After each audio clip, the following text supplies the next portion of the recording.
Later that night, we got a text from Ryan saying goodbye. And he killed himself on that. And that changed our entire world. Sun is coming up, are you ready to go? We can take it right, we can take it slow. Welcome back to the show. I am so excited. I'm here with Jason Reid, and we are going to have a really deep conversation. I'm picking that up. And I'm just really, really excited to have this conversation about mental health and also suicide awareness. So thanks for joining me, Jason. Thanks for having me, Paul. This is a first for me to be a podcast in the car. Yeah, it's like, you know, our closest thing to James, what's his name? James Corden. Yeah. I like carpool karaoke. Carpool karaoke. We're going to do some singing. Am I singing? A little bit later. Are you sure you want that? I do want that. So we're on the road to self-love, and my personal belief around self-love is that it's the devotion to your individuality. You know, what makes you you. So I'd really love to know what makes, like, who are you and what's your mission and what do you want to be known for? Well, who I am now is probably different than who I was 3 years ago. Okay. And if I go back on March 18th,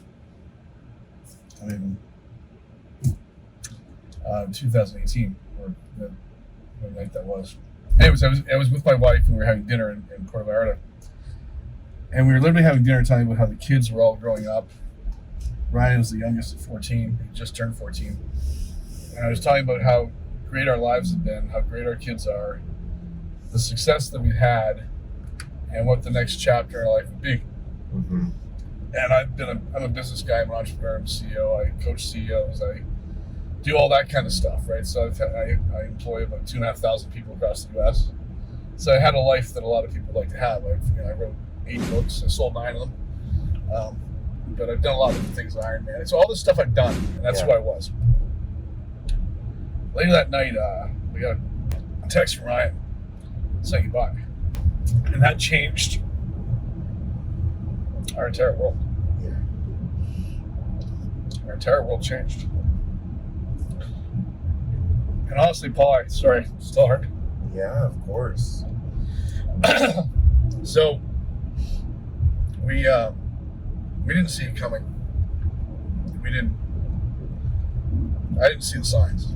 Mm-hmm. I didn't think about asking about my kids' mental health. I had 4 kids. Thought Ryan was the least grumpy of my grumpy teenagers. Mm-hmm. And we just never thought about mental health being a big thing in our family because Right. that would happen to other people, right? It doesn't happen to people like us. But it does. So who am I now? I'm definitely different. Yeah. I still work. I still have my company. But it changed forever. So I started a foundation called ChooseLife.org, which at the time I bought the name for $10,000 and realized it was the old anti-abortion site. And I kept it because I thought that's what I really wanted Ryan to do and others to do is choose life over death. And I launched, I did a couple of TEDx talks the last couple of years. I did a Goalcast that's been seen by, I don't know, 8 or 9 million people.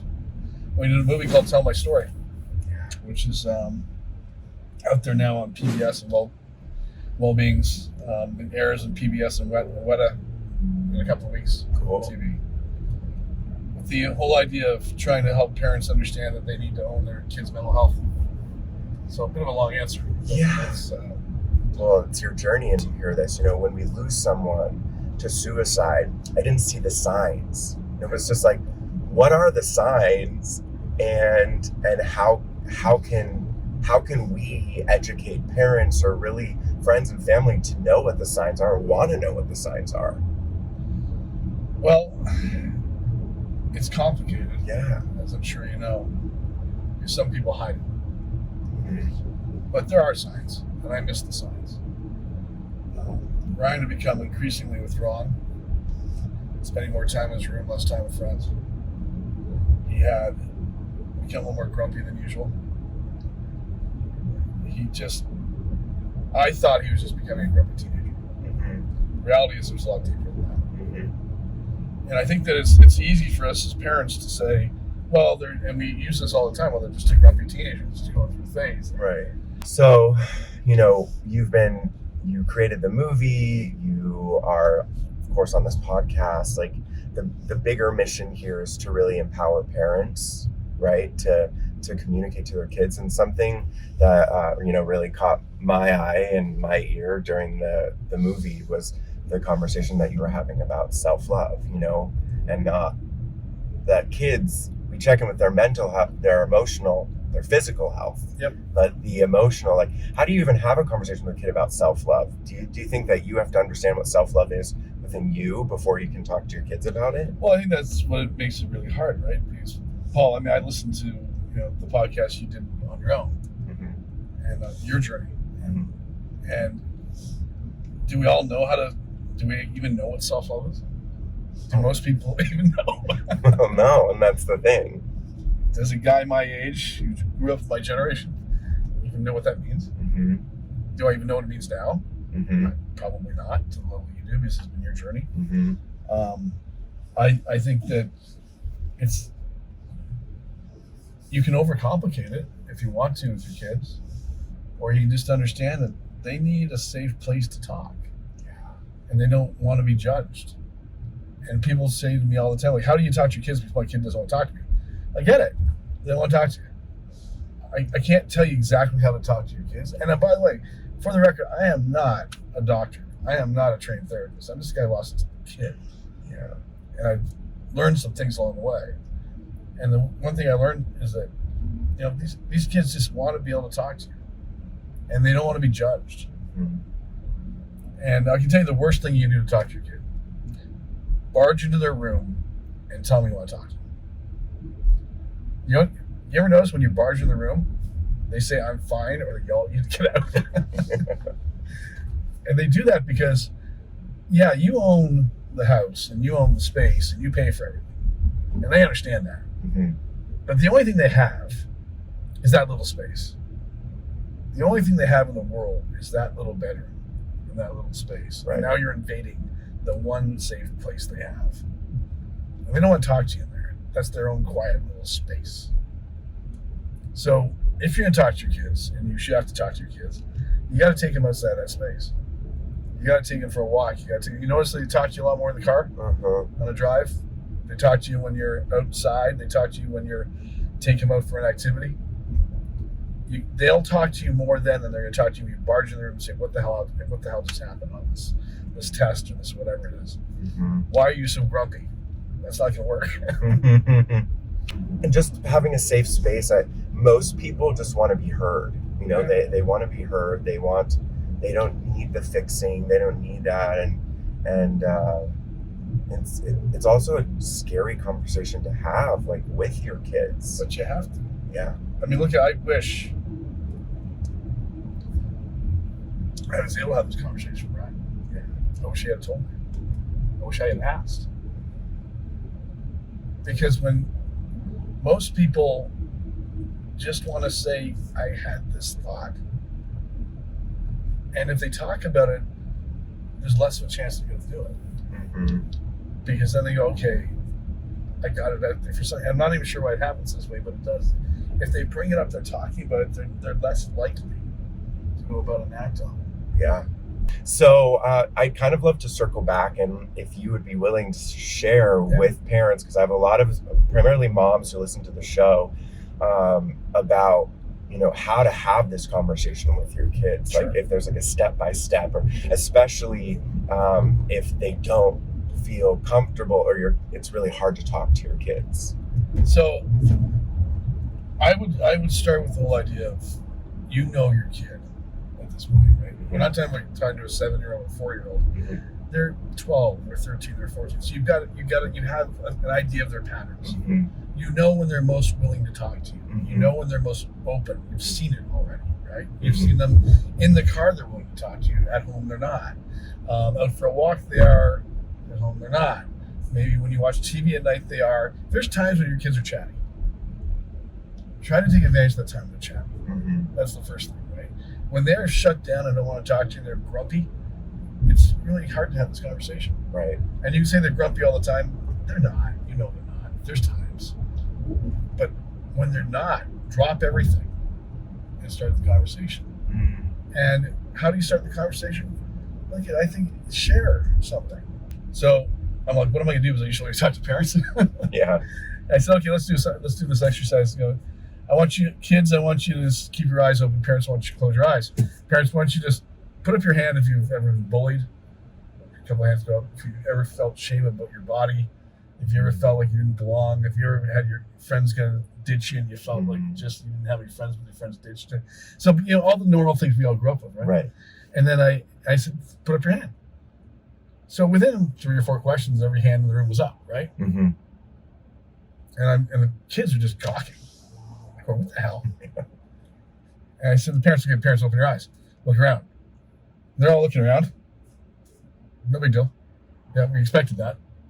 And I said, okay, now put down your hand if you've ever actually shared all those feelings with your kids.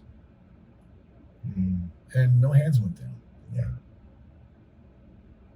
Because we think that we can't share that stuff with our kids.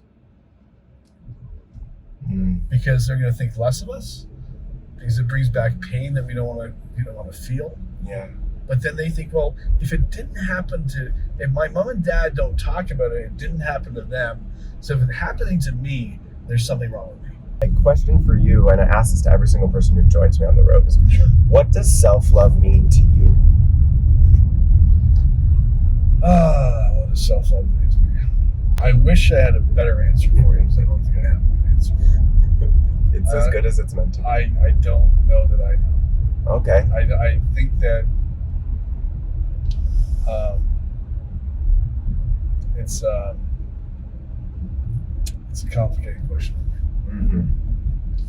Can you maybe elaborate on that? I'm going to keep going because I want to know. Can you elaborate on why you feel it's a difficult question? Because the life I thought I had, the life I thought I led, and the person I thought I was, the father I thought I was, the husband I thought I was, my entire world is not what I thought it was. And when you're 51 and all of a sudden you're not everything you thought you were, you're no longer. It's hard to come to grips with who you are now. Right. So the self-love concept, I don't know how to answer the question. I'm not depressed. I'm not angry. I have a good life. But do I love myself? No, I don't know. It's a different life than it was, and I'm coming to terms with it. Well, I mean, thank you for your vulnerability. That's really beautiful, and I think a lot of people are going to connect with that. What I would love to offer you is that, it doesn't have to mean anything. It's just something to think about. And I like to look at the two words separately. The word self is the individual, and love is devotion. So self-love is when you're operating from devotion to your individuality, like what makes you you and unlike anyone else. And that is really like the journey of self-love. So it's like, if you don't know what it means, essentially just look and say, am I doing the things that make me happy today? Am I feeling good with this journey, right here now? And I mean, I would kind of have to answer yes. And I'll tell you one more thing, just to add on to that, is that as we all get back to our kids hanging out with their friends, and you'll have friends over this weekend or next weekend, the kids will have friends over, watch the kids. See who might be that one who seems a little off or a little sad or a little whatever, and tell the parents. Call them. Say, I saw your kid and he seemed like he wasn't playing with everybody else and a little distant, a little to himself. Maybe you should check in on him. I tried to, but he didn't necessarily want to talk to me.